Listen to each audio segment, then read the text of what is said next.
Listo, ya estamos grabando. Entonces, don Freddy, por favor, usted prende su micrófono, porfa, y nos ayuda con la primera oración. Bueno, buenas noches a todos.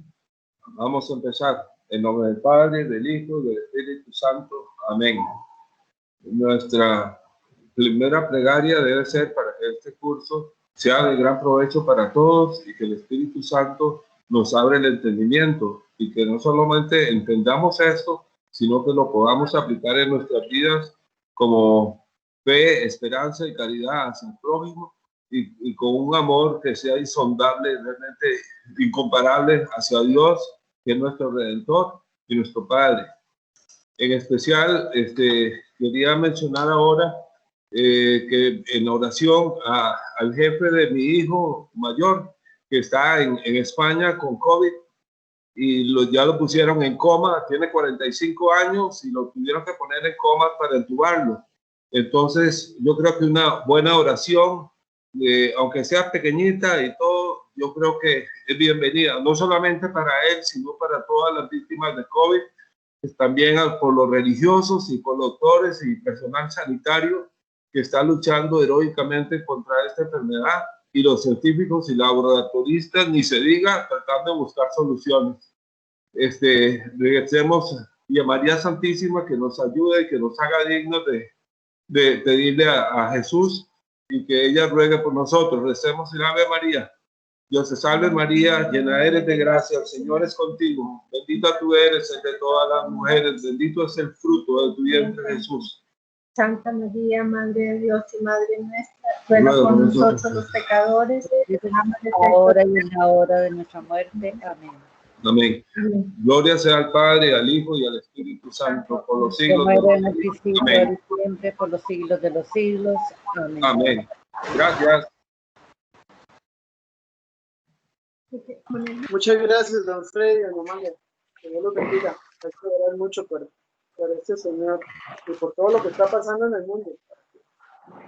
Para que esto pase ya, es que esto afecta no solo a la salud, sino también a la economía de mucha gente que hoy está perdiendo el trabajo. Tal vez también mucha gente que está con estrés de estar adentro, encerrado en su casa, o que viven con alguna persona muy violenta. Esto trae muchas consecuencias en muchos ámbitos, tanto sociales como de salud y económicos. Bueno, yo quisiera que pase. Alvarito, el micrófono y la cámara. Sí, ya, no sé si me ven, hermanos. Ahí lo vemos. Ok. Usted me dice, Pablito, si empezamos. Sí, señor, claro que sí. Sí lo veo, gracias. Gracias, Lupita. Ok, muy feliz, queridos hermanos y hermanas, de estar aquí con ustedes en esta lluviosa noche. Yo estoy aquí en San José de la Montaña, casi en lo roto, aquí, lo cual para mí es maravilloso porque hace poco tiempo puse, pues de hecho, un poco de zacate hoy también y el agua le hace muy bueno. El tema de hoy es un tema interesante, como todo lo que se relaciona con el plan de salvación de nuestro Dios. Sin embargo, la razón por la que se quiso partir entonces es porque también es un tema árido, ¿verdad? Muchas veces los temas históricos traen mucha información y la información embota, y entonces es mejor darla en dosis no tan grandes para que pueda entenderse mejor. Hoy vamos a hablar de los libros históricos, vamos a hablar de Samuel y Reyes, de Crónicas, de Esdras, Nehemías y Macabeos. Los libros de los Reyes narran la historia del pueblo de Dios, ¿verdad? Y lo hacen desde la muerte de David, ¿verdad? La muerte de David más o menos se da 1000 años antes del nacimiento de nuestro Señor Jesucristo, concretamente 971 años, y a los reyes cubren desde ese momento hasta el destierro de Judá en Babilonia, ¿verdad? Y esto se da más o menos en el año 587 antes de Cristo. Entonces, si tomamos la muerte de David, o digamos, esta historia del pueblo de Dios, desde la muerte de David y el destierro de Judá de Babilonia, vamos a tener 400 años de historia. Entonces, podemos ver que es un proceso largo el que se narra en estos libros de los reyes. Hay que tener en cuenta, esto es importante, que la monarquía dura 450 años, ¿verdad? 4 siglos y medio, hasta el cautiverio de Babilonia. El destierro, el pueblo de Israel es desterrado de Babilonia, y este destierro dura 70 años, ¿verdad? Y vuelven cuando llega un rey persa, que es más benevolente que el rey anterior y que tiene una posición mucho más abierta hacia los otros pueblos, hacia los pueblos no persas, y él genera un decreto, ¿verdad? Este decreto lo genera o lo emite en el año 538 antes de Cristo. Y recordemos el nombre que les voy a decir, porque para entender la historia de Israel es importante tener en cuenta los personajes históricos que ahí aparecen. El rey que emite ese decreto de receptación, ¿verdad? O que le da la posibilidad de retorno al pueblo de Israel, es el rey Ciro. ¿Ok? Es el rey Ciro. Y le da la posibilidad del retorno a los desterrados. Y esto lo podemos ver en Esdras 1:1. Si alguien tiene por ahí la Biblia, me puede leer ese texto de Esdras 1:1, se lo agradecería, si no, no hay problema. Entonces, vuelven a la patria, ¿verdad? Y al volver a la patria, porque durante el destierro, evidentemente el pueblo de Israel se ve en una situación anímicamente deteriorada, ¿verdad? Y hay una situación en la que, como suele suceder con el pueblo de Israel, y que esta historia del pueblo de Israel suele ser una metáfora también de nuestras vidas, o sea, cómo nosotros vamos y venimos de la fidelidad al Señor. El pueblo de Israel también hacía esto, y durante el destierro es un momento de enfriamiento, y cuando el rey Ciro les permite la vuelta, ¿verdad?, a los desterrados, se genera un nuevo fervor de fidelidad al Dios de la alianza. ¿Okay? Esto se interpreta como un signo positivo, y ese signo positivo genera entonces que el pueblo haya una reverberación, una fuerza de fidelidad al Dios, a Yahvé, al Dios de la alianza. Pero los profetas en ese momento se dan cuenta que no basta el entusiasmo de unos pocos, como podría ser el caso de una familia que viene después, que se llaman los macabeos, y sobre ellos vamos a profundizar ahora, para reconstruir la unidad del pueblo de Israel. Porque la unidad del pueblo de Israel no es una unidad política, sino que es una unidad que se basa sobre todo en la fe del Dios de los padres. O sea, ya para ese momento la fe judaica, ¿verdad? La fe del pueblo de Dios ya tiene cierta madurez y ya tiene una base en los padres. Hablemos entonces de Noé, hablemos de Abraham, hablemos de Jacob, ¿verdad? Ya hay cierta madurez, y es esa fidelidad al Dios de los padres, al Dios de los patriarcas, lo que genera y permite reconstruir la unidad del pueblo de Israel. Entonces, los profetas es la fidelidad y la unidad de todo el pueblo, no solo de unos cuantos. Si gusta, le leo Esdras. Ajá, gracias, hermano. Ok, dice el libro de Esdras, la vuelta del destierro y la reconstrucción del templo.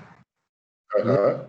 Esdras 1:1, en el año primero de Ciro, rey de Persia, en cumplimiento de la palabra de Yahvé, pronunciada por Jeremías, movió Yahvé al espíritu de Ciro, rey de Persia, que mandó publicar de palabra y por escrito en todo su reino. Así habla Ciro, rey de Persia. Yahvé, el Dios de los cielos, me ha entregado todos los reinos de la tierra. Él me ha encargado que le edifique un templo en Jerusalén, en Judá. No sé si hasta ahí es. Hasta ahí, está bien, hermano. Vean ustedes qué potencia, qué poder de escritura la que tiene esto, ¿verdad? Que para ponerlo y contextualizarlo, para ponerlo en nuestra situación, es como que nosotros hubiéramos sido desterrados de Costa Rica, ¿verdad? Por Barack Obama, por decir algo, y luego llega Donald Trump y dice Donald Trump, a mí, ustedes, pueblo de Costa Rica, yo que he recibido el poder de toda Latinoamérica y América y muchas partes del mundo entero, les recibo de nuevo y he recibido la orden de hacer un templo en San José. Pero aquí tenemos a alguien que tiene un poder, manteniendo las diferencias en ese momento, quien es Ciro. Este rey Ciro era un rey súper poderoso y este rey se convierte realmente en un profeta de Dios al decir esto, al decir que las naciones le han sido dadas a él por Dios y que él tiene el mandato de construir un templo. ¿Dónde dice, hermano, que va a construir el templo? ¿En Judá o en Jerusalén? En Judá. En Judá. Entonces, vean la importancia que eso tiene, porque este templo es la reconstrucción del templo que había sido destruido, y nosotros tenemos que tener en cuenta que para los judíos el lugar de adoración a Dios es el templo. Entonces, en los momentos en que Israel no tenía templo, pues carecía de un lugar legítimo para la adoración de Dios y para que Dios morase, para que Dios morara. Entonces, esto que Ciro hace y esto que Ciro está proclamando es de muchísima alegría, y por supuesto que debe ser interpretado por el pueblo de Israel como una señal maravillosa, una señal muy fuerte de que Dios está sonreído, de que Dios está con ellos. Y permite la construcción de este segundo templo que se va a mantener en pie hasta la llegada de nuestro Señor Jesucristo, y es destruido después en el año 70 de nuestra era. Y ahí el pueblo de Israel se queda a partir de ese momento sin templo. Entonces podemos ver desde el punto de vista histórico qué importancia tiene esto. Es importante también tener en cuenta ahí a Palestina, ¿verdad? Tenemos que tener en cuenta que Palestina es el pueblo judío, ¿verdad? O más bien tenemos que tener en cuenta que el pueblo judío estaba dividido para ese momento internamente y no había posibilidad de una libertad política porque estaban bajo el poder de imperios, ¿verdad? En ese momento, o de estados más fuertes, o de reinos más fuertes, y es un solo territorio que está ocupado por la nación de turno, en este caso bajo la égida de Ciro. Y cuando el pueblo de Israel se encontraba en el destierro, y luego se encontraba en esa situación de desazón, y luego es recibido o receptado por Ciro, lo que hace el pueblo judío es refugiarse en el pasado glorioso que tuvo. O sea, el pasado de aquel pueblo conquistador, por ejemplo, de los filisteos, de los amorreos y otros pueblos que ellos vencieron en su momento. Y en este momento, ¿verdad?, nace con fuerza la idea del libertador y el Mesías, ¿verdad? Entonces, aquí ya empieza a decir, bueno, nosotros vamos a salir de esta situación de opresión, ¿verdad?, o de cierta libertad. Si bien es cierto, Ciro los recibe y Ciro recupera la posibilidad de que los desterrados vuelvan y siguen siendo un pueblo que está bajo la década de otro, o sea, que no tiene autodeterminación. Entonces, al ser así, ellos sueñan con este libertador o Mesías, pero es un libertador o Mesías que es visualizado como un líder político. Por eso es que cuando llega nuestro Señor Jesucristo, se encarna en nuestra Señora Madre, la Virgen María, y hace un pueblo, evangelios, que ha salido bueno de Nazaret, ¿verdad? Nadie se imagina, hay lo que se llama en psicología una verdadera disonancia cognitiva, o sea, Jesús no se parece en nada al Mesías que el pueblo quería que iba a hacer, ¿verdad? Porque lo que se pensaba era que iba a venir un rey con el poder que llegó a tener David, con el poder que llegó a tener Salomón, y no este ser que no vino a servirse, sino a servir, que es nuestro Señor Jesucristo. Ahora, ¿qué pretenden? Álvaro, eso fue para cuando los persas también se llevaron el Arca de la Alianza para Persia y estaba en Persia el Arca de la Alianza, ¿o eso fue antes? Eso fue antes. Fue antes. Ajá, pero cuando correcto. se llevaron a los judíos para allá, no se llevaron el arca. No, el arca no se la llevaron. Ya cuando, en este momento, ya el arca no se tiene noticia. Ok, entonces eso fue antes de que el arca estuviera en el templo de Salomón, ¿o no? Correcto, exacto. Ya en el segundo templo, digamos, el arca de la alianza en el segundo templo, sí se recepta, ¿verdad? Y luego es que se pierde la noticia de ella.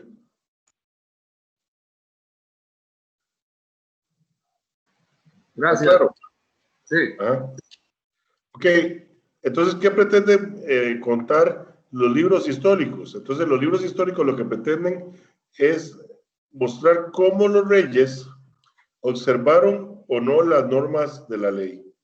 Entonces, aquí vamos a tener un enfoque un poquito conductivista o conductista, en donde Dios cumple sus promesas para los reyes que siguen su ley, ¿verdad?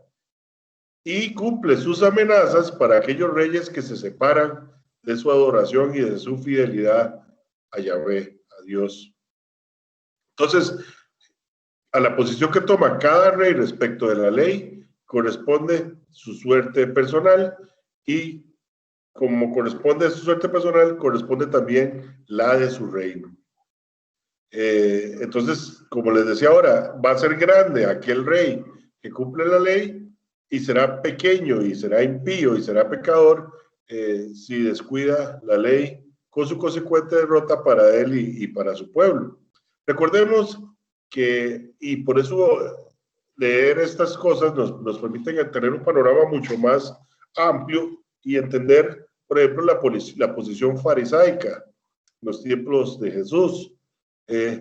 Aquí podemos ver que para el pueblo de Israel, para su rey y para su pueblo, Dios va a tener una mirada mucho más complaciente para aquellos que siguen su ley, ¿verdad? Aquellos 653 o más de 600 preceptos que están incluidos dentro de la Torá, o sea, dentro del Pentateuco, que es lo que nosotros venimos estudiando estos días. Entonces, si esa es la relación, Dios ve con buenos ojos al que cumple la ley, pues hay que entender que los fariseos van a tener esa posición, van a tener una posición legalista. O sea, ellos se van al extremo, ¿verdad? Para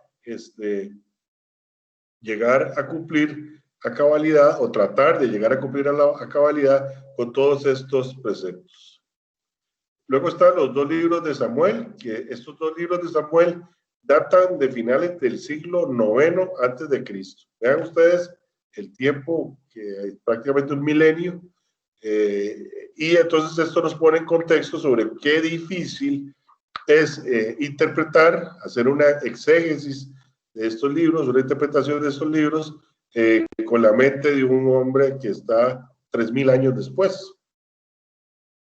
Por eso es que la Biblia no es así de una interpretación personal, como plantea Martín Lutero, porque el estudioso de la Biblia, además de la innegable intervención del Espíritu Santo, pues también debe ser conocedor de las circunstancias histórico-sociológicas en las que se escribieron las cosas para poder interpretarlas mejor. Los dos libros de Samuel recopilan tradiciones, que es muy importante, y escritos sobre un acontecimiento clave para Israel, ¿verdad? Que es la monarquía, ¿verdad? En la monarquía, de acuerdo con Samuel, se puede ver que el rey garantiza la estabilidad moral, social y material del pueblo. Si nosotros lo vemos hoy día, nosotros no le exigimos estabilidad moral a nuestro presidente, porque si le exigiéramos es que nos diera una estabilidad moral, probablemente hace tiempo lo hubiéramos quitado, ¿ok?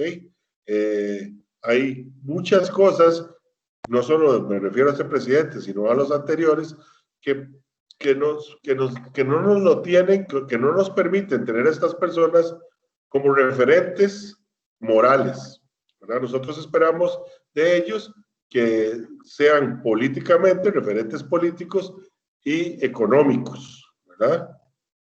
En aquel tiempo no solo se esperaba que les diera estabilidad social y material, sino también moral, algo muy importante.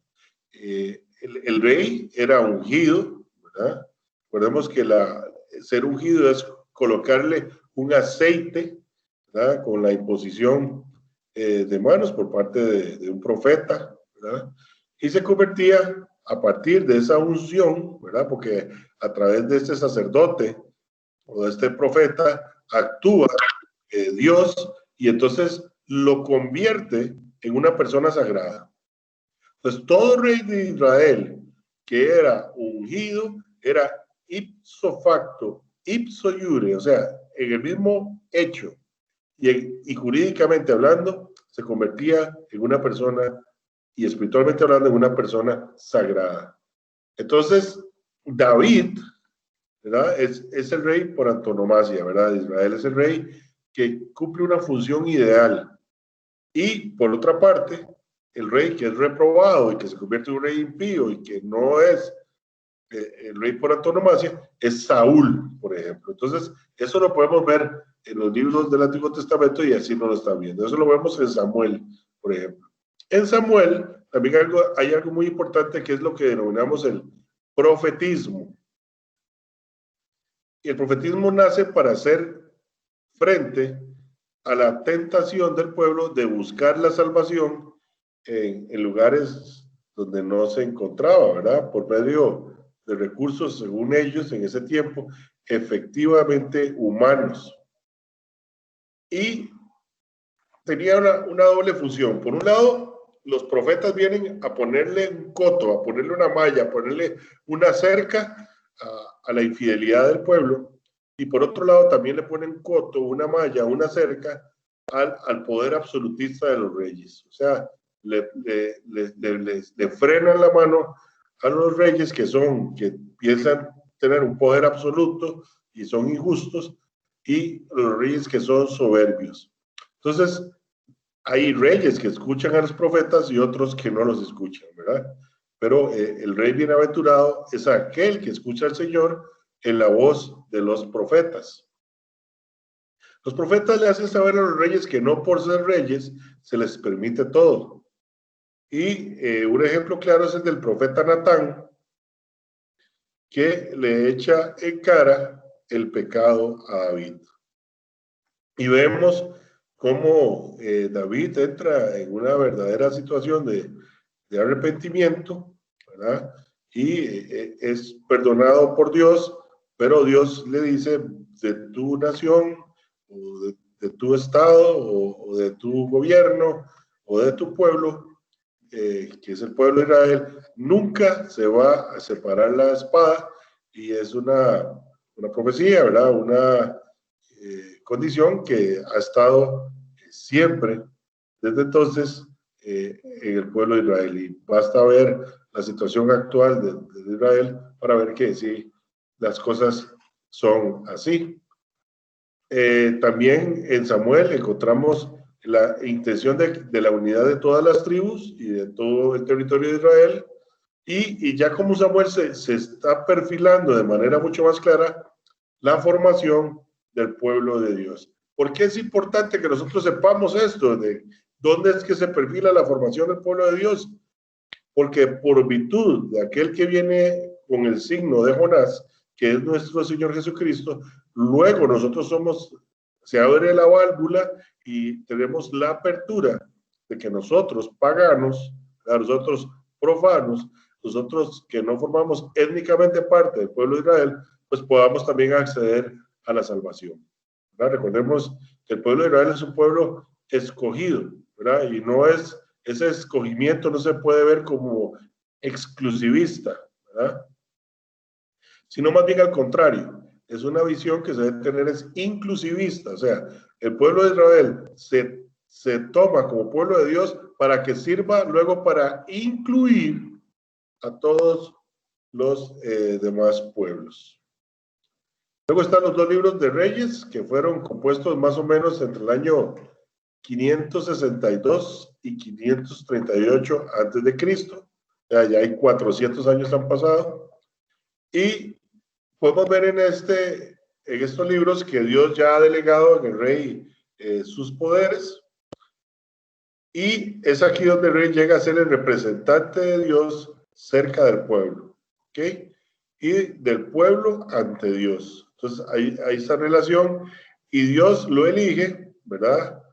Quien elige a los reyes no es el hombre, eso hay que tenerlo muy claro, eso es la intención que tiene estos libros, y nos dice que quien elige a los reyes es Dios, y que Dios lo que mira es el corazón del hombre que va a llegar a ser rey y no siempre las cualidades externas.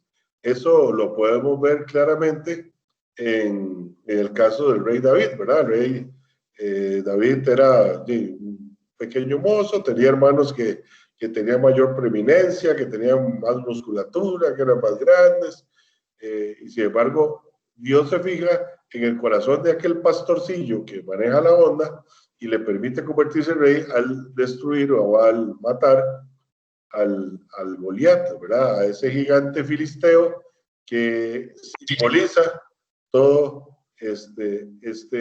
todo lo malo o todo lo pagano en aquel tiempo.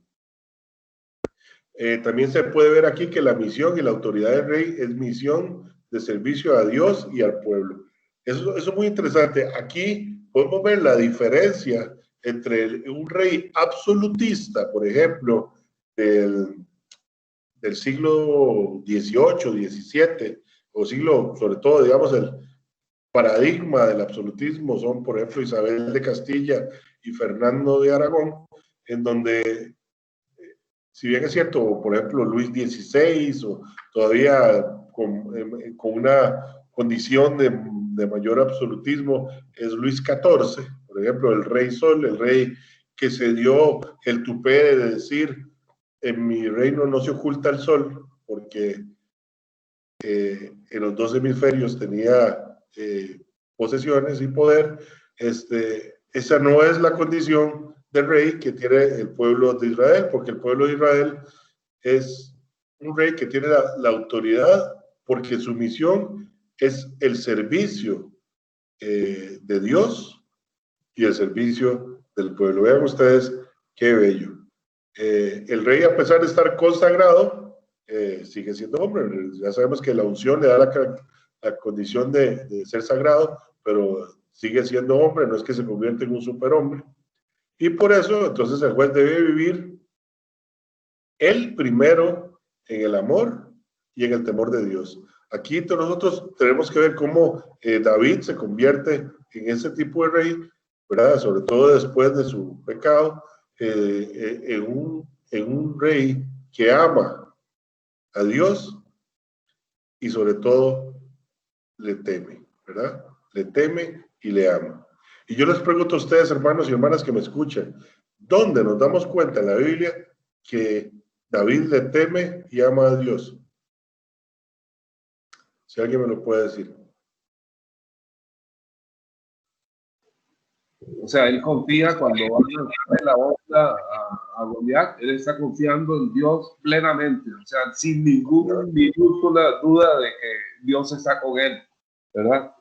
Y teme a Dios porque inclusive también cuando él toca el arca y él esperaba realmente que el arca lo destruyera y no pasó, ¿verdad? Entonces también eso, él sintió el amor de Dios que le estaba dando un segundo chance, por decirlo así. Exactamente, hermano. Ronald, ¿qué nos quería decir? Adelante. Claro, no, yo imaginé, bueno, el temor también de David a Dios se da cuando él comete el adulterio. Incluso Dios no castiga, pero no sé qué palabra utilizar, porque la verdad que soy nuevo en esto, pero se produce la muerte del hijo a raíz de lo que hizo David. Exacto, y hay una parte, hay unos libros, unas odas, unas preces que se dedican a Dios. Hay una que dice: Jehová es mi pastor, nada me faltará, en lugares de delicados pastos me hará descansar, junto a aguas de reposo me pastoreará. ¿Eso quién lo escribe? Eso lo escribe David. Los salmos los escribe David y los escribe ese David que ya es converso o reconverso, ¿verdad? Ese David que ya entiende cuál es la condición de Dios en el amor y en el temor. Porque recordemos que es también en el Viejo Testamento que se nos dice que el principio de la sabiduría es el amor, perdón, es el temor a Dios. Y David nos muestra claras muestras, por lo que ustedes ya dijeron, hermanos, muy bien, de ese temor a Dios. Entonces, quien le teme, ama a Dios, camina en el sendero del bien. Entonces, cuando nosotros tenemos, imagínense que uno pudiera profesar eso de los políticos. O sea, que yo pudiera decir, yo veo en las personas que están en el poder, personas que temen a Dios y que me aman a mí. Y porque temen a Dios y me aman a mí, yo quiero ser como ellos. Yo también quiero temer a Dios y amar al prójimo, ¿verdad? Eso es básicamente lo que ahí se planteaba. Dice que por el sendero, el hombre, ¿verdad? Y eso lo tiene también el rey David, tiene las mismas pasiones de todo hombre. O sea, el rey tiene las mismas pasiones de todo hombre, como por ejemplo la lujuria, es un pecado el que cayó David, la mentira, un pecado que también cayó David, y etcétera. En Samuel 18 al 24 se ven las relaciones entre David y Saúl, y ahí vemos el pecado y el arrepentimiento de David. El fracaso del pueblo de Dios se debe a la infidelidad de los reyes que gobiernan al pueblo. Entonces, el pueblo es como un apéndice de lo que el rey hace. Es decir, el rey no resulta ser digno a los ojos de Dios, entonces el pueblo recibe una suerte igual, ¿verdad? La palabra de Dios se realiza de acuerdo con estos textos, a pesar de los reyes impíos. Eso sí, es Dios y su palabra que construye la historia de Israel. Entonces, por momentos, la condición del rey afecta al pueblo entero, y en suma o al final, la historia es que Dios, a pesar de la impiedad de sus reyes, él construye la historia de Israel a través de la voz de los profetas. Si el rey falla, tenemos a los profetas. Si el rey falla, tenemos a profetas, grandes profetas, como el caso de Elías y Eliseo.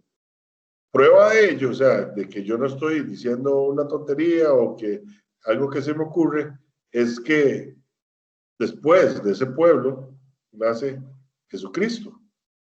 Y 2000 años después, ustedes y yo estamos teniendo esta conversación, yo estoy dando esta charla y ustedes están compartiendo conmigo, porque tenemos interés en conocer el misterio de Dios. Tenemos interés en conocer el plan de salvación de nuestro Señor. Entonces, prueba de ello es que Dios no dejó abandonado al pueblo de Israel, porque prueba de ello es que les envió el profeta prometido. Entonces, a pesar de los enemigos externos,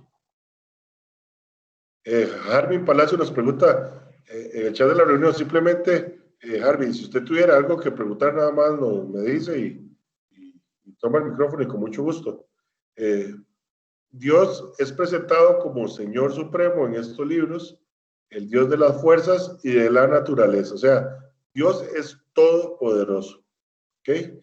Es un Dios nacional, celosamente reivindicado por el pueblo elegido, tan estrechamente apegado al suelo de la tierra prometida que no se le pueden ofrecer sacrificios fuera de esa pequeña región donde Israel realiza su voluntad.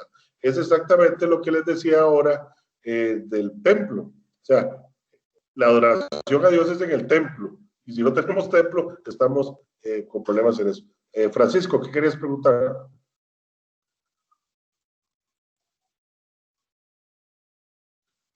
Don Francisco. Okay. Ahí lo estoy esperando si quiere preguntar algo, no hay ningún problema. Es un Dios tan... Adelante, don Francisco. ¿Cuál de los dos? Es que aquí un Francisco levantó la mano, pero no sé cuál fue. Ok. Don Álvaro. Sí. Hacer una preguntita, ¿no? Es que tal vez uno está acostumbrado, yo, ahí me disculpan todos, pero hasta hoy me invitaron a esto y bueno, gracias a Dios, pero funciona igual que el curso virtual que estamos llevando los martes, que tenemos que esperar la charla para al final hacer preguntas o se... En teoría sí, pero ya que tomó el micrófono, dígame, don Francisco. Sí, es que me llama la atención, Ronald, bueno, segundo Francisco, me llama la atención porque empezamos, o sea, estamos hablando de historia, yo quiero saber dónde exactamente surge la historia del pueblo de Israel, porque estamos empezando cuando usted empezó en el año 400 antes de Cristo, o sea, en el cautiverio de Babilonia. Antes, y tenemos nosotros... ¿Dónde es el origen del pueblo de Israel? ¿Y en qué? Geográficamente, ¿a dónde? Sí, geográficamente es cercano a un espacio que se llama Ur, ¿verdad? Ahí es donde básicamente se inicia el pueblo de Israel históricamente hablando. Hay personas que lo colocan en otros lugares, pero digamos, de las lecturas que yo he hecho, es cercano a ese lugar denominado Ur. Alvarito, voy a ¿Sí? tomarte el micrófono solo un minuto. Tal vez Adelante, para el hermano Ronald. Es que tal vez usted, como acaba de iniciar el curso, ¿verdad? Pero es que la semana pasada, bueno, la antepasada más bien, el tema pasado, ya nosotros vimos el Pentateuco. Entonces, esto es un curso básico. Entonces nosotros por encima tocamos pues las principales divisiones de la Sagrada Escritura. Entonces cuando hablamos del Éxodo, ahí pudimos hablar de cómo el pueblo de Israel pues surgió de Isaac, ¿verdad?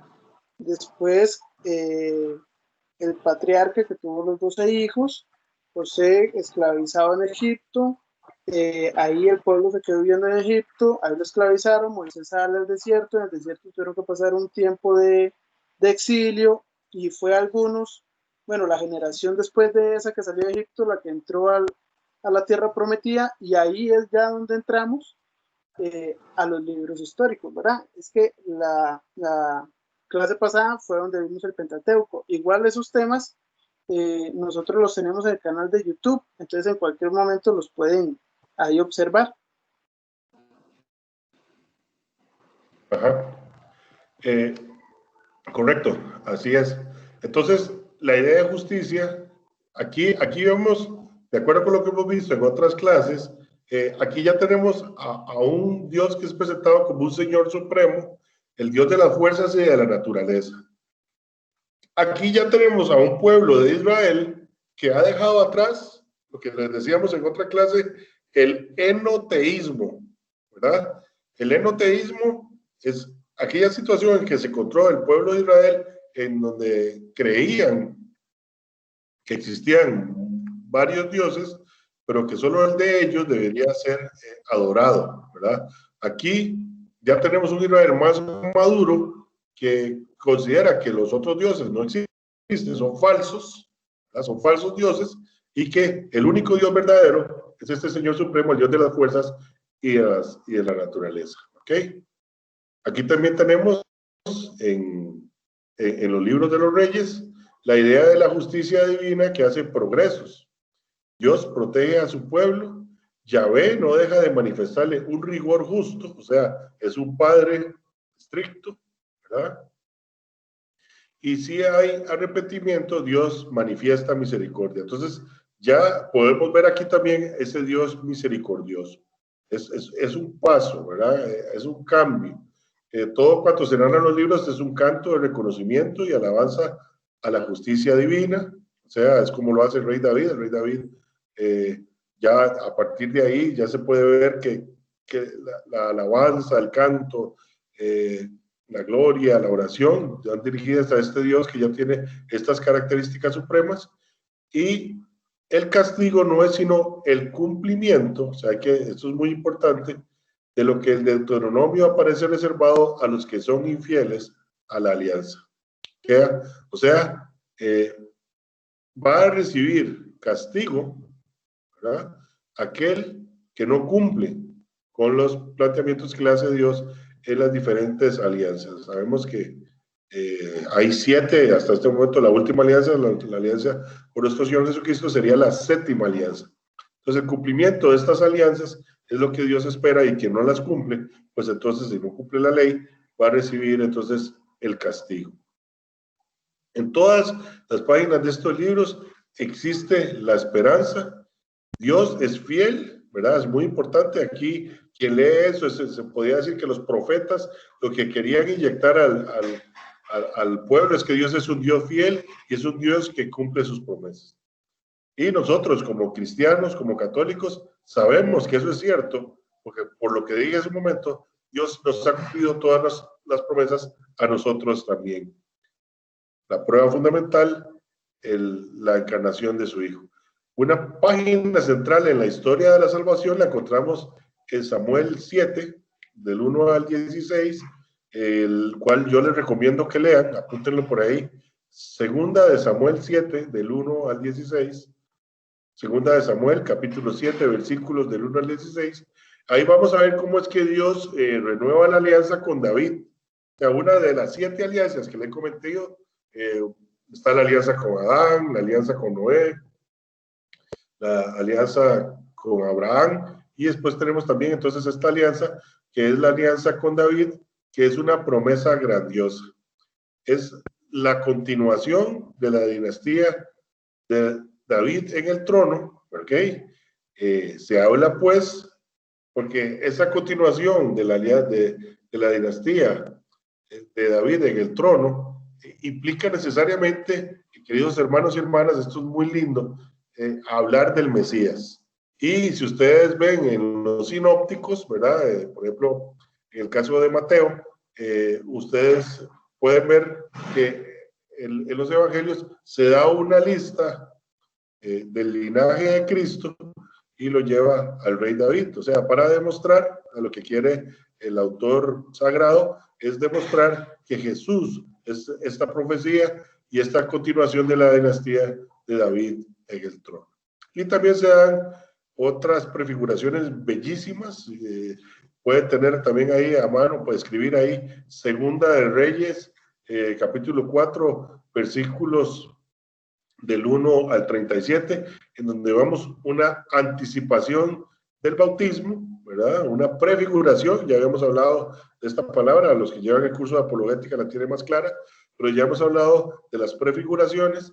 En la Segunda de Reyes 4, capítulo 4, versículos del 1 al 37, vemos en Naamán el leproso que se vaya en el río la condición sanadora, limpiadora que tiene, y el bautismo que lo tiene en la época de nuestro Señor Jesucristo, y por supuesto hoy día como sacramento nuestro. Luego tenemos unos libros muy interesantes, que es el libro de Crónicas. Las crónicas fueron redactadas ya a finales del siglo IV, ya nos estamos acercando antes de Cristo, y se les llama paralipómenos, ¿verdad? Se les llama las crónicas paralipómenos, o sea, libros de las cosas omitidas. O sea, lo que no se dice en otro lado se dice en las crónicas, porque son cosas que fueron omitidas o que fueron transmitidas ahí solamente. El autor recoge, el autor sagrado ahí recoge noticias de la historia del pueblo que no están presentes en los otros libros históricos. Por eso entonces esta singularidad, esta característica especial que tienen los libros de las crónicas. Hay un trabajo redaccional, o sea, si ustedes leen las crónicas van a ver que se trata de un ser que fue inspirado por el Espíritu Santo, pero que es un ser más meticuloso, ya es un pueblo más maduro a nivel cultural, más maduro en su literatura. Entonces se puede ver que hay más trabajo, hay más trabajo estilístico, se toma mucho más fuentes para hacer su trabajo, como los escritos bíblicos y los escritos extrabíblicos, y también genera también, o se nota en las crónicas, una aportación personal del autor sagrado. Hay un trabajo de narración de las enseñanzas morales, o sea que las crónicas está basada de manera preponderante, y eso es muy importante, queridos hermanos y hermanas, cuando leamos las crónicas, vamos a ver, por ejemplo, que el uso del género midrash, o sea, el midrash se escribe así, M y latina, D-R-A-S-H, se utiliza mucho para, a través de los hechos, poder extraer posibles enseñanzas morales para instruir religiosamente al pueblo. Aquí, queridos hermanos y hermanas, y esta es una de las razones fundamentales por las que hicimos este corte en el curso de hoy, para hacerlo en dos partes, es porque voy a hacer un excurso. O sea, un excurso significa voy a separarme por un momento de lo que he venido planteando para compartir con ustedes qué es la Midrash. Porque una vez que nosotros entendamos lo que son las Midrash o las Midrashim para el pueblo hebreo, vamos a entender de dónde viene el lenguaje mesiánico. O sea, vamos a entender de dónde viene el lenguaje de nuestro Señor Jesucristo cuando trata de hacer pedagogía en los evangelios. Es importante, para tener en cuenta qué es la Midrash, tener en cuenta que en el judaísmo existen dos Torás, ¿verdad? Hay una Torá oral y hay una Torá escrita. Eso es muy importante. Entonces hay una ley oral y hay una ley escrita. No es casual que nosotros también tengamos a la Biblia, ¿verdad? Como parte de la revelación, ¿verdad? Pero también nosotros tenemos como ese trípode del cual el catolicismo se basa para entender el ministerio de la salvación. Tenemos la Biblia o la revelación escrita, tenemos la tradición, ¿verdad? Que es la tradición oral, ¿verdad? Y tenemos el magisterio. Esos son los tres elementos. Ellos tienen la Torá oral y la Torá escrita, y ambas, eso es muy importante, le fueron dadas a Moisés por Dios en el monte Sinaí. Entonces, cuando Moisés está ahí y recibe la ley, la Torá, no solo recibe la Torá escrita, ¿verdad? En las tablas de la ley, sino que también recibe la Torá oral.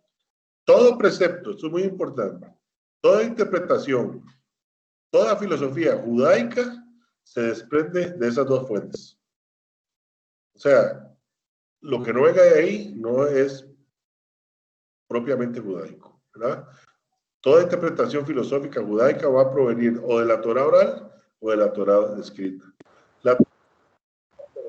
Como siempre ha sido, a través de los que se llaman Sifrei Torah. Los Sifrei Torah son los rollos de la Torá. Esos rollos de la Torá que se encuentran hoy día en todas las sinagogas judaicas, ahí están y ahí se leen y se hacen los ritos necesarios. Están estos rollos de la Torá o Sifrei Torá que se encuentran, como les digo, en todos los lugares. ¿Qué es lo que pasa? Había un precepto que decía que la Torá oral no se podía escribir. Obviamente la Torá escrita está escrita en el Pentateuco, en los rollos de la Torá. Pero en algún momento el pueblo judío tenía la posibilidad y existía una norma de carácter consuetudinario. Consuetudinario quiere decir que venía de la costumbre judía, que en momentos de que existiera emergencia, a fin de preservar la integridad de la Torá, se podían hacer cosas que de manera general estaban prohibidas. Y entonces se emprendió la compilación de la Torá oral en varios volúmenes escritos. Entonces se dieron a esa tarea y estos volúmenes escritos son conocidos como la Mishnah y la Gemara, o sea, juntas hacen el Talmud, ¿verdad? Y eso es una empresa, por supuesto, gigantesca que llevó varios siglos en hacerse y fue concluida exitosamente, obviamente, con la ayuda del Espíritu Santo, ¿verdad? Porque recordemos que Jesús era judío y él tuvo que estudiar tanto la Torá oral como la Torá escrita. De ahí su conocimiento también venía y todo esto es parte del plan de salvación. Sin embargo, surgió un problema, ok, sí, ellos decían, bueno, nosotros vamos a poner por escrito la Torá oral, pero ellos decían, ¿cómo? Si yo escribo algo, ¿cómo yo puedo extraer de ahí necesariamente la ética divina? Vean ustedes qué interesante. Los rabinos y los estudiosos judíos de este tiempo decían, bueno, si yo puedo tener ahí un texto y dejar ese texto ahí, pero ¿quién me garantiza a mí que la persona que lo lea va a registrar no solo la ética divina, sino las enseñanzas de la moral que Hashem, en este caso Dios, le reveló a Moshe, ¿verdad? A Moisés. Porque tanto la Torá oral como la Torá escrita, pero en especial la Torá oral, contiene principios morales e ideológicamente profundos que se enraizan en los abismos más grandes del pueblo judío, ¿verdad? Entonces los sabios decidieron poner por escrito las enseñanzas morales y establecer un código secreto. ¿Ok? Solo serían comprensibles para aquellos que poseyeran la clave del código maestro. Entonces, de acuerdo con esta postura, si usted y yo leemos la Mishnah, ¿verdad? El Talmud en general, nosotros vamos a ver algunas historias, algunas anécdotas, algunos planteamientos, pero nosotros no le vamos a encontrar la profundidad moral que se quiere buscar en ellos. Van a ser inteligibles para nosotros, o sea, nosotros los vamos a entender, o sea, nosotros los legos, pero solo podrán ser descifrados por un círculo limitado de los estudiosos de la Torá, ¿ok?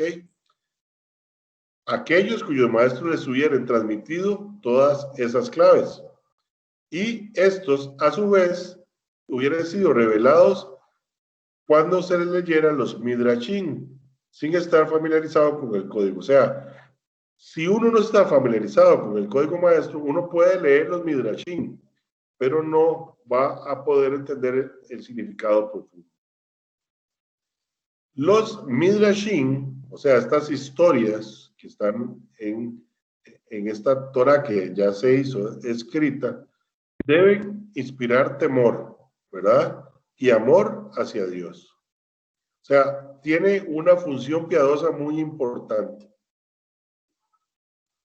Debemos temer, aquel que lea las Midrashim debe tener una posición de alabanza y de temor y de amor a Dios.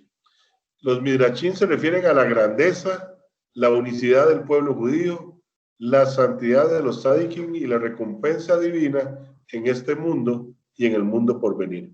Entonces, en los Midrashim, queridos hermanos y hermanas que me escuchan, ustedes ya empiezan a ver cómo se desarrolla desde el punto de vista escatológico un plano evolutivo del pueblo judío. En un principio, el pueblo judío no creía en la vida eterna y decía que todo lo bueno que hace un hombre justo lo recibe aquí en la tierra y que la recompensa para el bueno era la largueza o la largura o una vida larga, ¿verdad? Posteriormente, esto va cambiando paulatinamente y ya aquí en los Midrashim ya se habla del mundo por venir, o sea, ya se cree en una vida después de la muerte. También a los Midrashim se les llaman Haggadot, que en arameo deriva de la raíz atraer, o sea, es un conocimiento que atrae, porque busca la captura de los corazones del lector, atrayéndolo a servir al Todopoderoso. Quisiera, queridos hermanos y hermanas, darme la licencia de leer el Tanit 24, o sea, que es un Midrashim que se encuentra en la Gemara y que hace este relato muy interesante y que nos va, en mi criterio, por lo menos a mí me sirvió entender el pensamiento de Cristo, ¿verdad? Que es tomado en los evangelios. Dice así: el rabino Elazar Ish Bartota distribuía entre los pobres hasta el último centavo que poseía. Era conocido por su caridad, que no era proporcional a sus ingresos, o sea, si podía dar más de lo que recibía, por lo que se privaba de necesidades elementales. Por lo tanto, los recaudadores de caridad judíos trataban de evitarlo. O sea, esta persona daba tanto que las personas que se encargaban de recibir los actos de misericordia, cuando lo veían a él, se escondían y decían: esto ya no le podemos pedir más.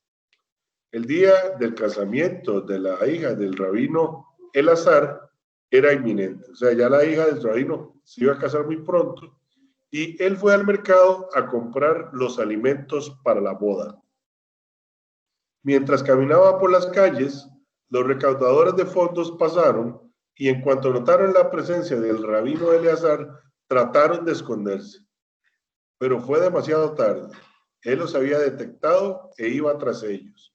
Cuando los alcanzó, les dijo: les ruego que me digan por qué causa están recaudando fondos. Y ellos, los recaudadores de caridad judíos, les decían: para una niña y un niño huérfanos. Y entonces también dijeron que están a punto de casarse y carecen de los fondos necesarios. El rabino Eleazar exclamó: juro que tienen prioridad sobre mi hija. Tomen todo el dinero que yo poseo y utilícenlo para su casamiento. Entonces el rabino Eleazar entrega el dinero para el matrimonio de su hija, para los comestibles, para los alimentos de la boda de su hija, y se lo da para que se celebre la boda de un huérfano y una huérfana. Entendemos aquí el acto de misericordia porque los huérfanos no tienen padres, entonces no había quien les pudiera dar una dote para llegar a celebrar la boda.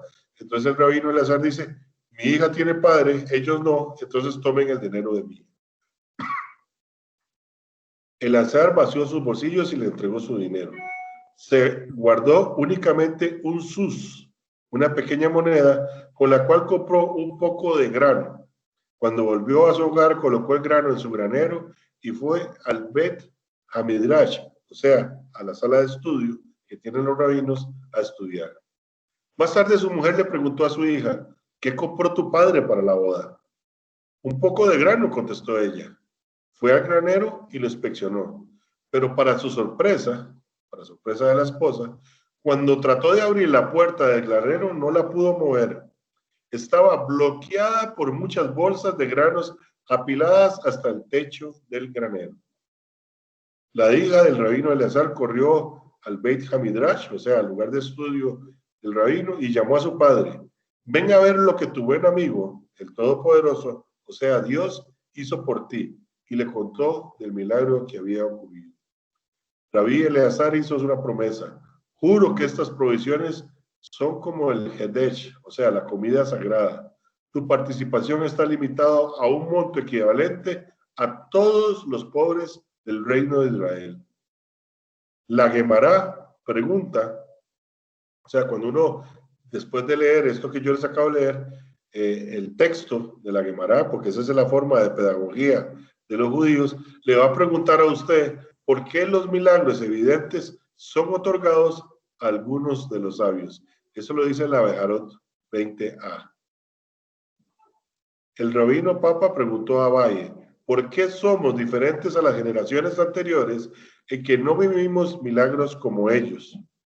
Y a esto, a pesar de que nuestros conocimientos de la Torá superan los de ellos. Entonces, cuando se lee una midrashim como esta, se empieza una discusión entre los rabinos y los que están estudiando o las personas que están escuchando al rabino.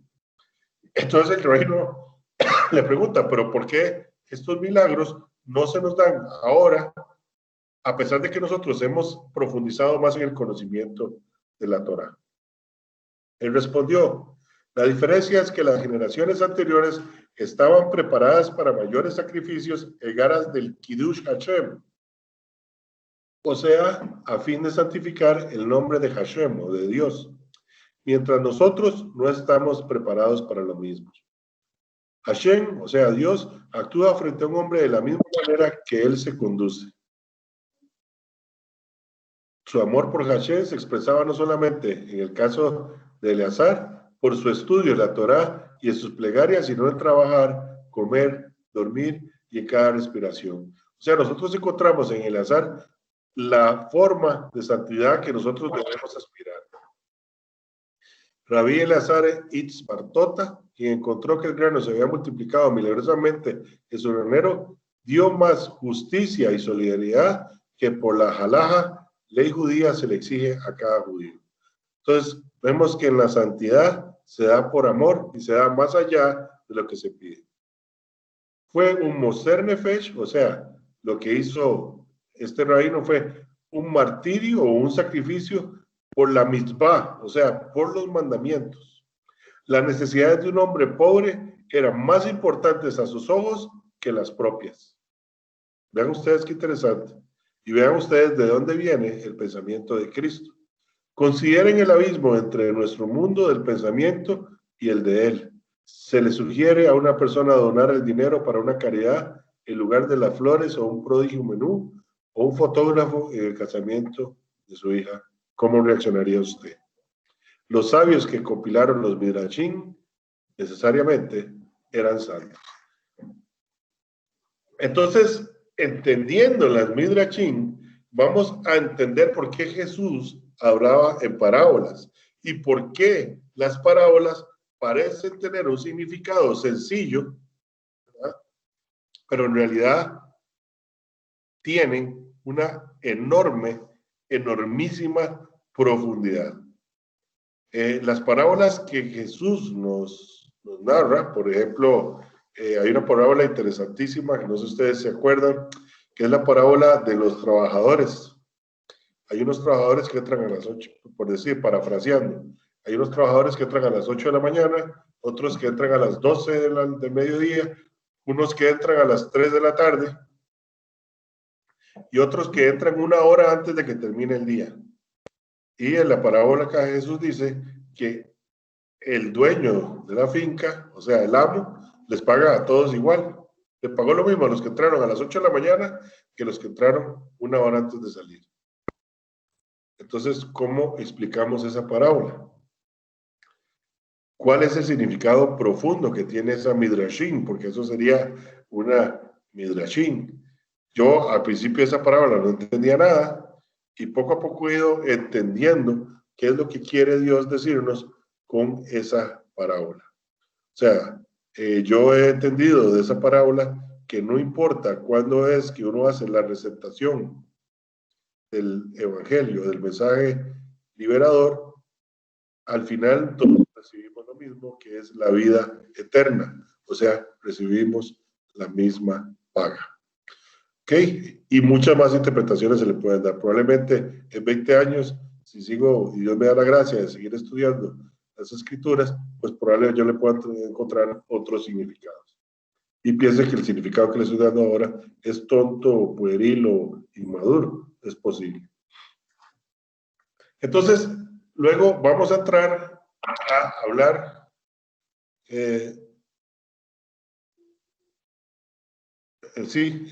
Pablito, ¿vos puedes leerme el comentario de Harvey que acaba de hacer, por favor? Sí, señor, claro. Dice, para comparar esto con la actualidad, es como lo que estamos haciendo ahora, un estudio de la palabra en el cual se da un enfoque y así vamos aprendiendo de ella. Eso es lo que está entendiendo Harvey por el Midrashim. Es algo así, Alvarito, sí. ¿Cómo lo ves vos, Pablo? Bueno, pues como yo lo veo, lo que nos trata de explicar es que el Midrashim es como una exégesis de un texto bíblico, como lo que hacía después, digamos, nuestro Señor Jesús con las parábolas explicándoles a sus apóstoles, ¿verdad?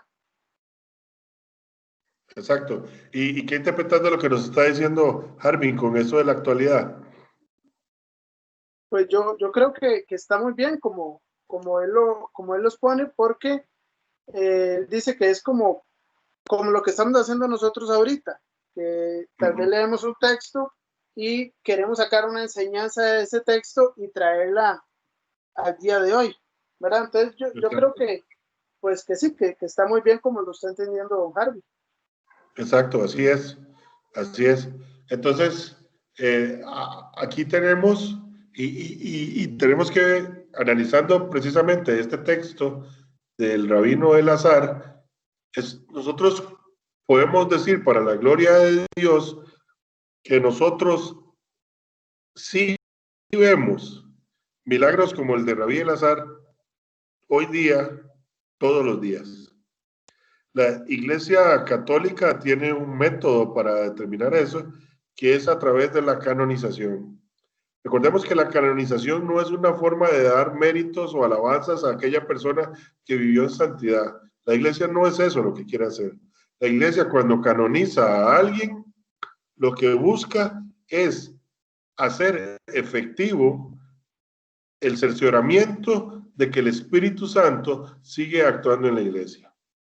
Y para nosotros los costarricenses, Sor María Romero, Beata Sor María Romero, es un ejemplo claro de esos milagros. Dios me dio la gracia de hablar con una monja que la conoció y me contó esta historia. Recordemos que Sor María Romero es una nicaragüense que estuvo allá con las hermanas de María Auxiliadora en Nicaragua, luego se vino para acá. Ella inició los oratorios de María Auxiliadora, varias obras hicieron, e incluso verdaderos residenciales a través de la forma en que Dios actuó en ella. Pero ella también tenía pues a su cargo niños pobres y las escuelas. Hay una escuela que hoy día es Escuela y Colegio María Auxiliadora, estaban a cargo de ella. Ella era profesora de religión y creo que de música. En una ocasión había que hacer una fiesta y como pasa con el padre, porque otro ejemplo es el padre Sergio Valverde, es una persona que también reproduce y hace milagros constantemente. En una ocasión me contó esta monja que no tenían balones de fútbol para un montón, o sea, cuando Dios actúa grande. Entonces yo me imagino que habían cientos de niños a los que había que darles de regalo balones. Ella ya había ido a buscar en un lugar donde estaban los regalos y no encontró suficientes balones. Entonces se trajo los que había y le fue a decir a Sor María Romero, hermana, no hay balones suficientes para todos estos chiquitos. Entonces ella le dice, vaya a aquel aposento donde están los regalos. Y ella le dijo, yo acabo de ir ahí y solo estaban estos balones. Dice, vaya, que ahí están. Ella fue y el cuarto estaba lleno de balones.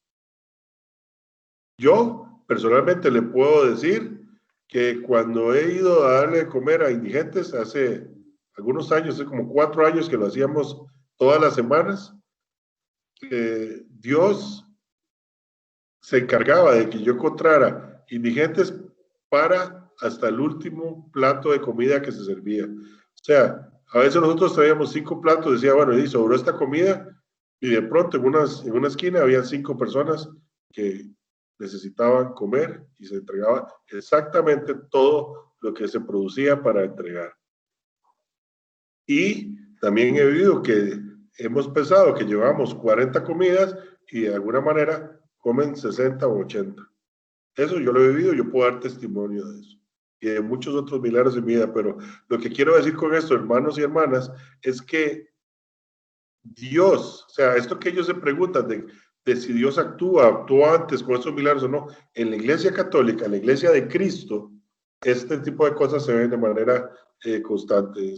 Son innumerables también los prodigios y milagros que se pueden hablar de San Juan Pablo II y de un santo en vida que por la gracia de Dios tenemos en nuestro país, el padre Sergio Valverde. Imagínense ustedes que el padre Sergio Valverde necesita al mes 1 tonelada de arroz para darle a comer a todas las personas que él tiene que darles de comer. Eso es algo impresionante y ese mes ahí él tiene lo que necesita. Ok. Le agradezco mucho a Harvey por el comentario.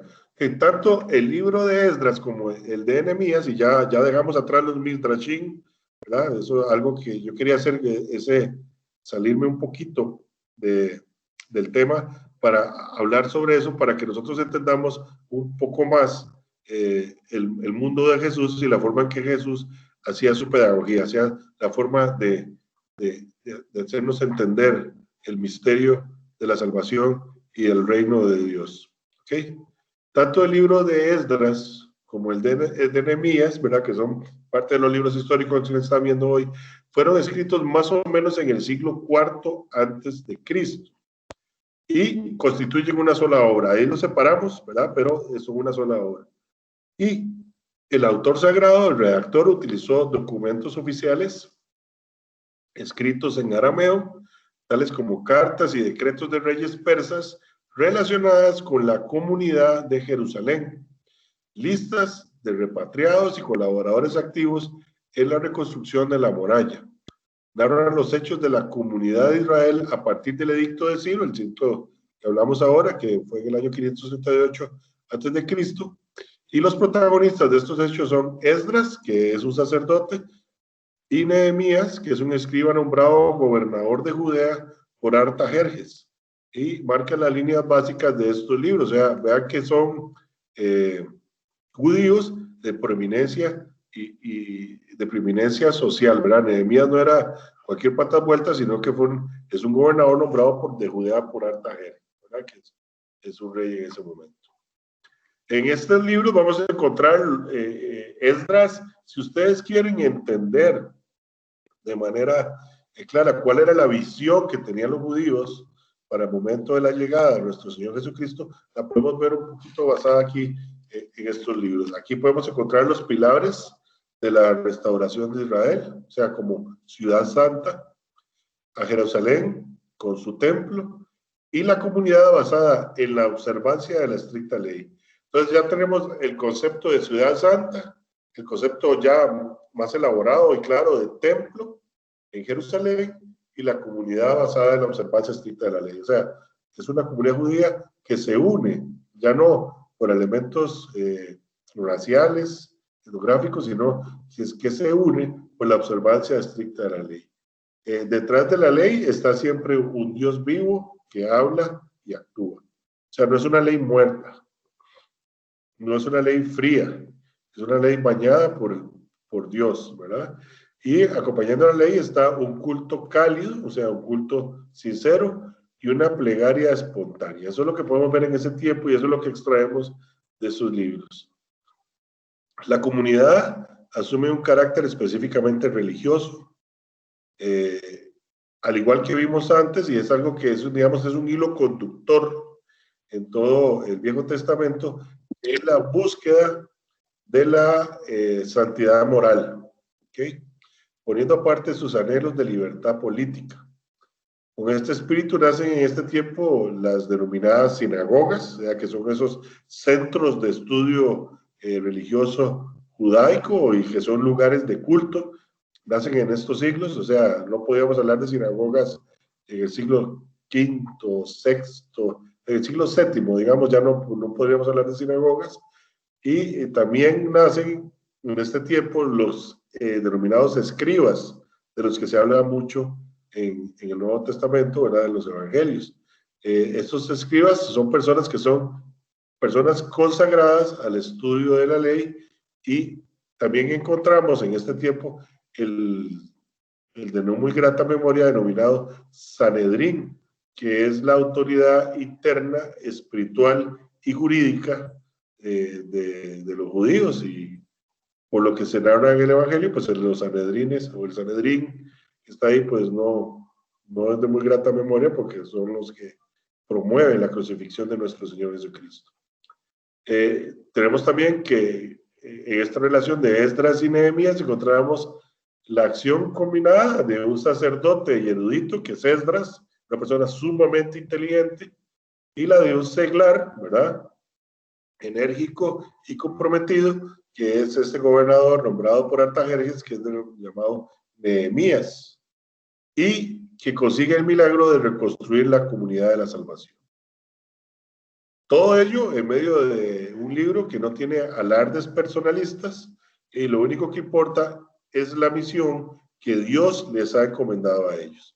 Entonces, aquí nosotros tenemos que tomar para nuestro saco. O sea, no importa en el metro cuadrado en el que nosotros nos tengamos actividad, no importa dónde estemos, no importa si usted es sacerdote, no importa si usted recolecta la basura de su comunidad, no importa si usted es presidente de la República, no importa si usted es agente de ventas, en ese metro cuadrado, nosotros lo único que nos debe importar es la misión que Dios nos ha encomendado.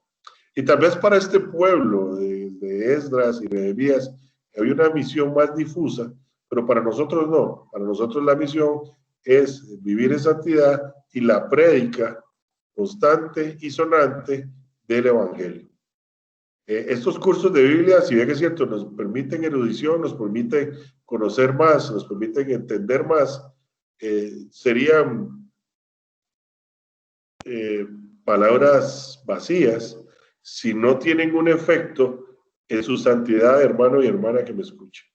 Sería letra vacía si no tienen un efecto en el mandato que nuestro Señor Jesucristo le hace a ustedes de ir y predicar el Evangelio.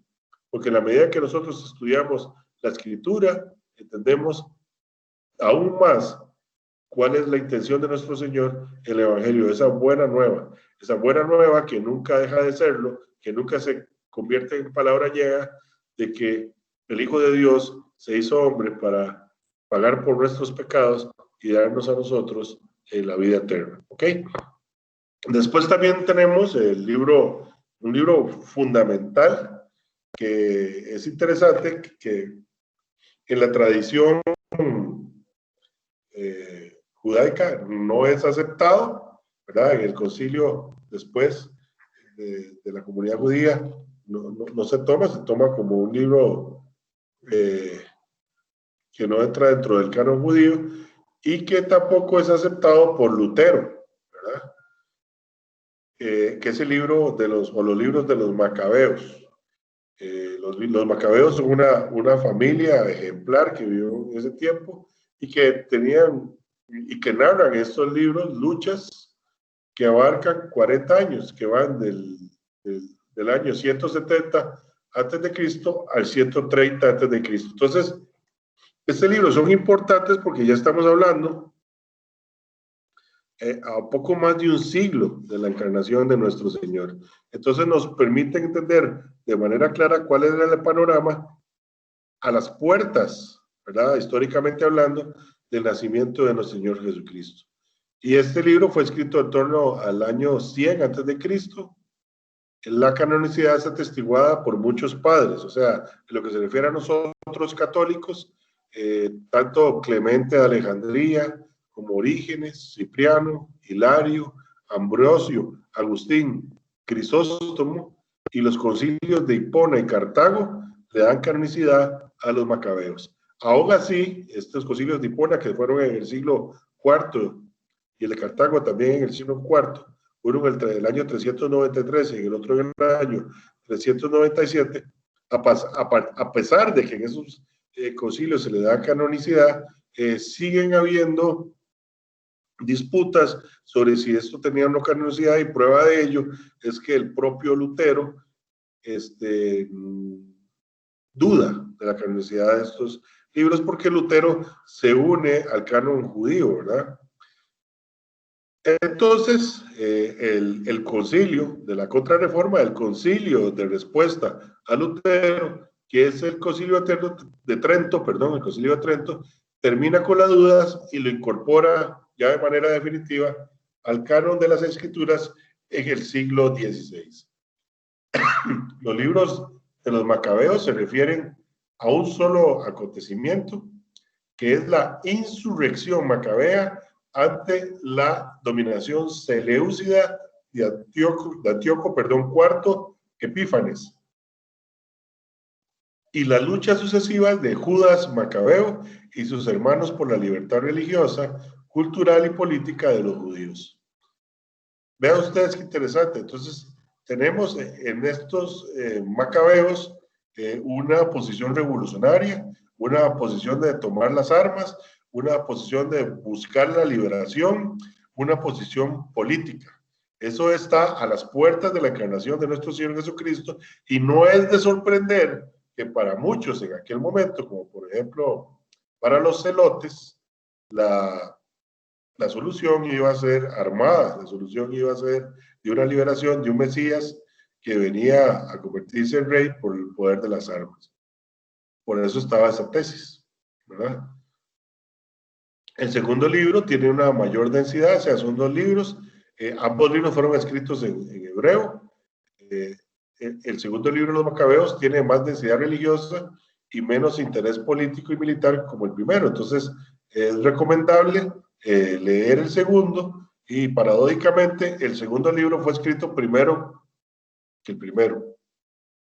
Ok, entonces ahí sería interesante leer primero el segundo de los Macabeos, y los 2 libros ponen en evidencia las pruebas que sufrió el pueblo escogido por querer imitar a los paganos y destacar el auxilio de la divina providencia en aquella lucha de vida y muerte que, humanamente hablando, habría debido tener por consecuencia la aniquilación del pueblo judío.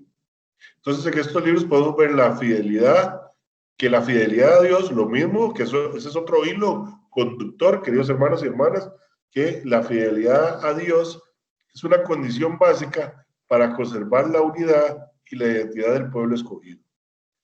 Entonces, como suele suceder, nosotros tenemos que tomar esta idea, que es lo que importa, que esa es la idea que se extrae de acá, y nosotros entender exactamente lo mismo. Nosotros como Iglesia Católica, nosotros como pueblo de Dios, no vamos a sobrevivir si no somos fieles a Dios. O sea, vamos a perecer. Nuestras almas van a perecer. Un presupuesto o una condición sine qua non, o sea, sin la cual no vamos a ser salvos, es si no somos fieles a Dios. Entonces, debemos, como pueblo escogido de Dios, ser fieles a Dios. La lucha por la fe empieza en esta tierra, hermanos, y tiene su victoria definitiva solo más allá del tiempo. En los Macabeos ya tenemos de manera clara y definitiva que ya se existe, que ya se cree en una vida después de la muerte. Por eso es que a Lutero no le gusta los Macabeos, porque ahí se ve claramente la comunidad de los santos, cuando después de una guerra, Judas Macabeo le pide a los sobrevivientes que se hagan oraciones por las personas que murieron, y esperando también que estas personas oraran por ellos. El templo significa la santidad de Dios, expresada en sus santas leyes, el culto, los sacrificios y el sumo sacerdocio que ejerce una mediación determinante para su pueblo. Todas son estas condiciones que luego son receptadas por la Iglesia Católica. Tenemos el templo, ¿verdad? Que para nosotros los templos definitivamente significa la santidad de Dios. También tenemos las leyes, ¿verdad? Nosotros tenemos una serie de preceptos que se se ponen en dos, pero son muchísimo más que estas, ¿verdad? Sobre todo la iglesia nos los da, las aprendemos en el catecismo, y que esto es expresada en las leyes. Tenemos también una liturgia, un culto, una forma en que la iglesia nos dice cómo debemos adorar a Dios y alabarlo, sobre todo en las actividades de iglesia, del pueblo de Dios. El sacrificio ya no es el de los judíos, sino nosotros tenemos el sacrificio perfecto, que es la Eucaristía, un sacrificio incruento, y el sumo sacerdocio que existe, ¿verdad? A través de el orden sacerdotal, ¿verdad? Aprendemos también en los macabeos el valor de la oración y del sacrificio, el poder ejemplar y expiatorio del martirio de los justos. Eso es muy importante, es algo que está lleno la historia de la iglesia cristiana, de la iglesia católica, que es el martirio de los justos, ¿verdad? Ya a partir de aquí nosotros ya entendemos que no es aquella visión judaica de que el santo recibe la largura de años, no, al contrario, el camino de la santidad, el camino de la iglesia está pavimentado o está mojado con la sangre de los justos, con la sangre de los mártires.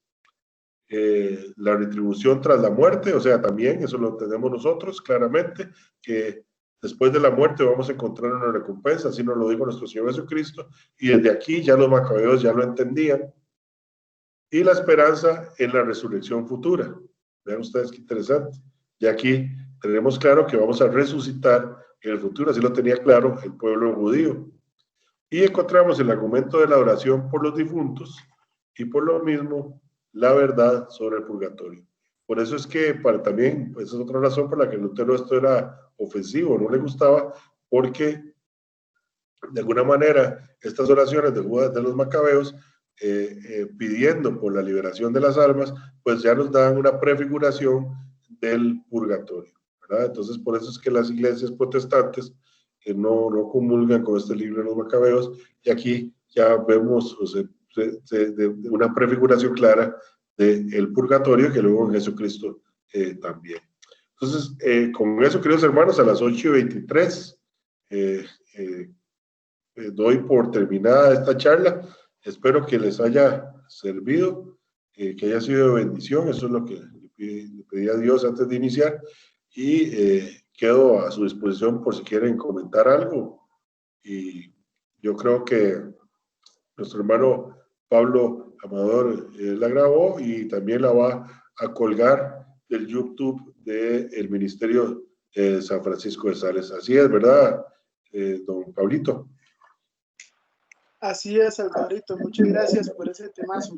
Sí, así es, este tema, así como los otros temas que hemos visto ya están en el canal de YouTube del Ministerio de Apologética San Francisco de Sales, porque este curso, desde luego, está de la mano del Ministerio de Apologética, ¿verdad?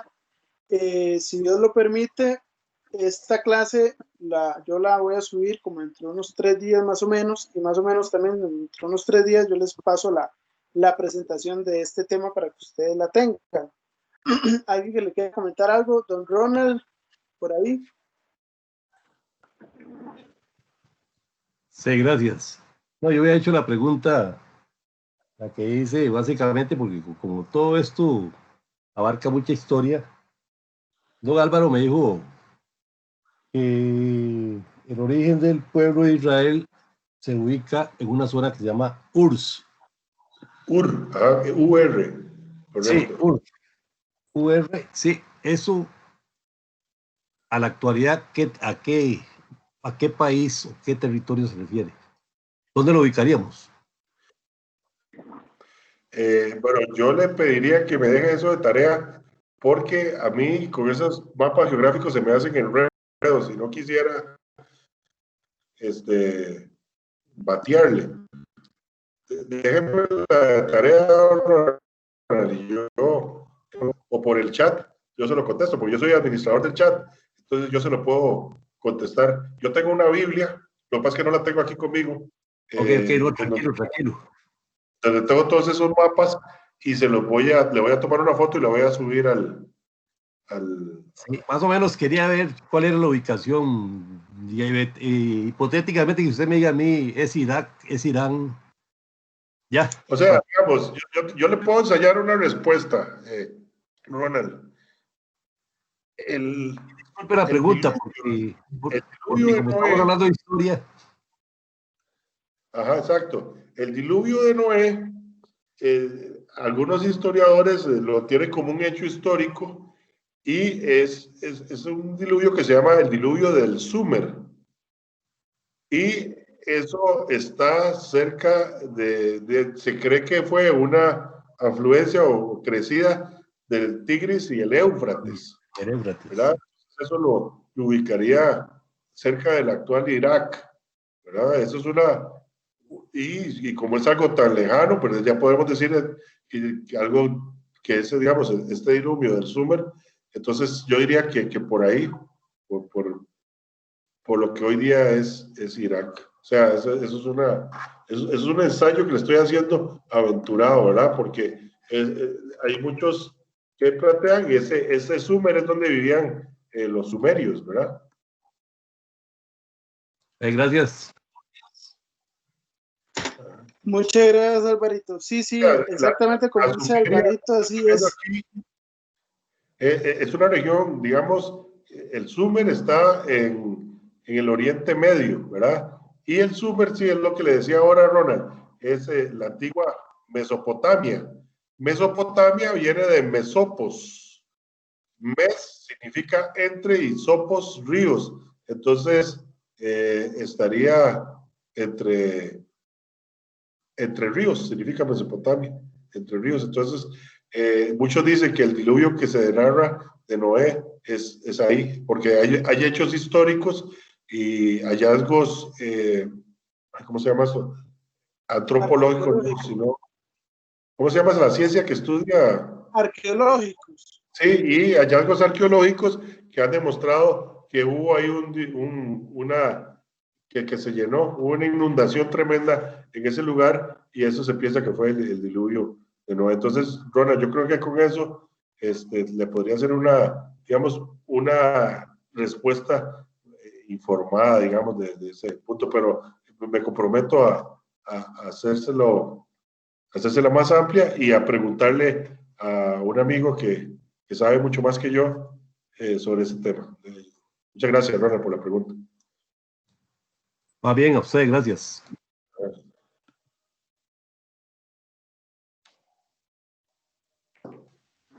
Vamos a ver si por WhatsApp tenemos algo. Ajá. Okay.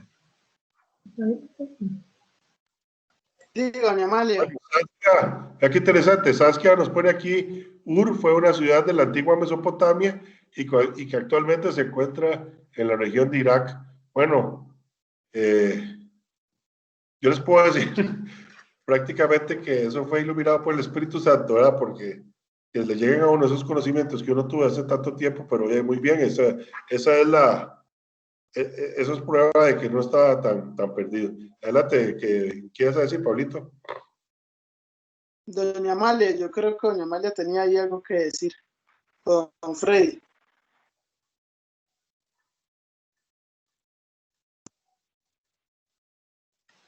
No, Pablo, lo que estaba preguntando Freddy es que por qué los judíos no reconocen los libros de los macabeos. Ajá. Porque los macabeos, o sea, es interesante. Es una excelente pregunta. Es una excelente pregunta. El concilio de los judíos solamente iban a aceptar, ¿verdad? Y eso obviamente no es casualidad, pero ellos aceptaban libros que estaban fuera del periodo de los macabeos, o sea, libros que fueran anteriores a un siglo, o sea, a 400 años antes de la venida de nuestro Señor. Entonces, por eso quedaban descalificados los macabeos. También porque los macabeos en ese momento solo se conocía la traducción de los 70s, o sea, la traducción alejandrina que estaba en griego koiné, ¿verdad? Entonces ellos decían que ellos solamente iban a aceptar aquellos libros que estuvieran escritos en hebreo, ¿verdad? Lo que no se imaginaron es que después, por descubrimientos arqueológicos, sobre todo en Qumran, se encontraron libros de los macabeos escritos en hebreo, ¿verdad? Entonces ahí se les caía la tesis, pero en aquel momento no se conocían estos hallazgos, y entonces esas son las dos razones, una temporal, o sea, por el tiempo, está fuera del tiempo de los libros que ellos aceptaban, y otra por el idioma, que esos macabeos solo estaban escritos en griego, solo se conocían traducciones en griego, entonces, y se pensaba que habían sido escritos en griego, y luego se descubrió que no. Esa es la razón.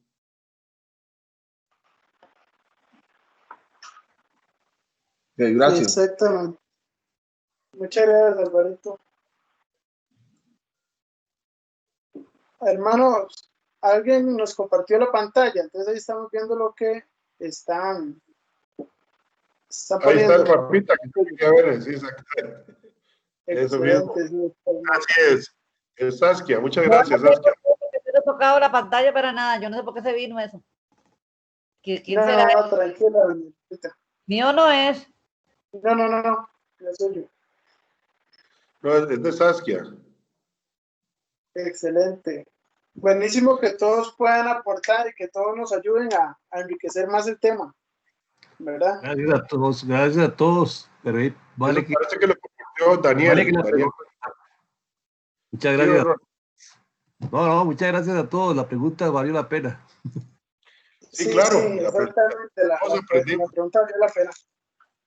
Me pusiste en un aprieto, pero todos aprendimos.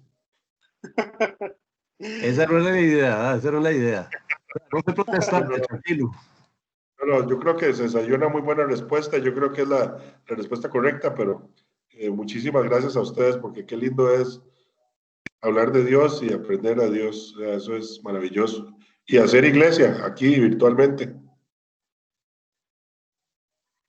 Excelente. Muchas gracias, Alvarito, y muchas gracias a todos los hermanos. Hermanos, si ustedes están de acuerdo en que el próximo viernes nos volvamos a reunir con la segunda parte, en la segunda parte lo que vamos a ver más que todo es el libro de los jueces y el libro de Josué, que no nos dio mucho tiempo de tocarlos acá, entonces vamos a ver, ahí vamos a ver cómo fue la entrada del pueblo de Israel al pueblo de Canaán, a la tierra prometida, cuáles fueron los principales problemas que tuvieron que enfrentar acá, cómo se empezaron a desviar y cómo fue que inició ese periodo de los jueces, donde por ahí en medio está la historia de Sansón, que después de los jueces es por ahí que ya el pueblo de Israel empieza a solicitarle a Dios un rey, ¿verdad?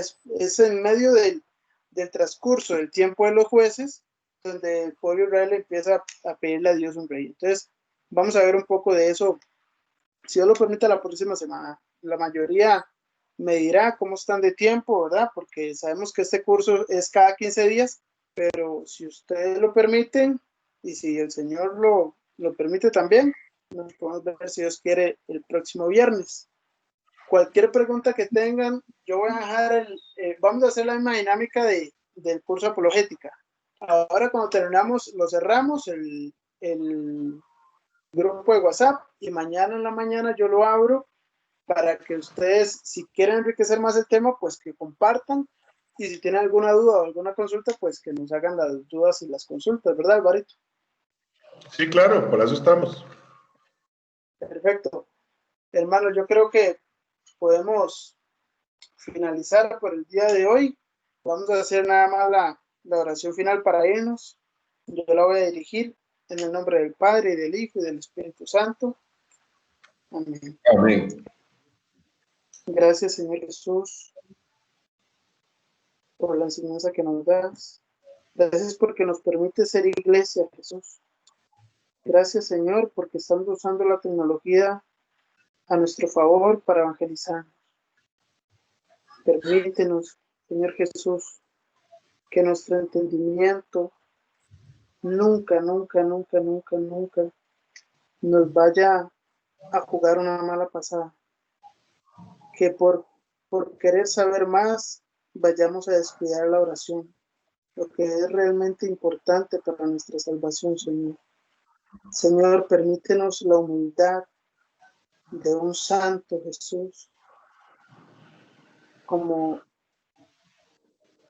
San José, de un santo que aunque no entendía lo que estaba pasando, obedecía, Señor.